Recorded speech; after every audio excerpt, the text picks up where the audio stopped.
প্রণাম জানিয়ে আজকের ভিডিওটা আমি শুরু করলাম। মা আমার ইউটিউব পরিবারের সকলকে ভালো রেখো, সুস্থ রেখো, সাবধানে রেখো, সবাইয়ের মনোবাসনা পূর্ণ করো। প্রথমত তোমাদের কাছে ক্ষমা চেয়ে নিচ্ছি আমার শরীর খারাপের জন্য। আমি দুদিন ভিডিও দিতে পারিনি, তার জন্য তোমরা আমাকে ক্ষমা করে দিও। আর একটা কথা আছে সবাইয়ের জন্য, ভালো একটা খবর। ভালো খবরটা হলো মন্দির খুলে গেছে। আজকে হলো 11/5/2025।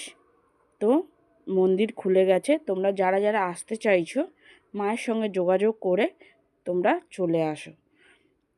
আর যাদের পুজো বাকি আছে, মানত পুজো, তারাও তাড়াতাড়ি মানত পুজো দিয়ে দাও।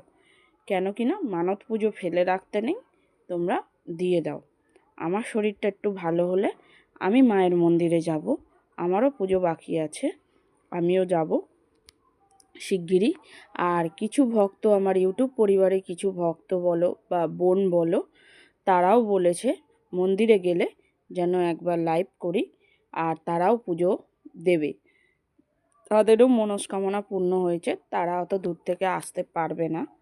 তো আমি বলেছি তাদের যে ঠিক আছে, কোনো ব্যাপার না, আমি লাইভ করে সব ভিডিও দিয়ে দেব।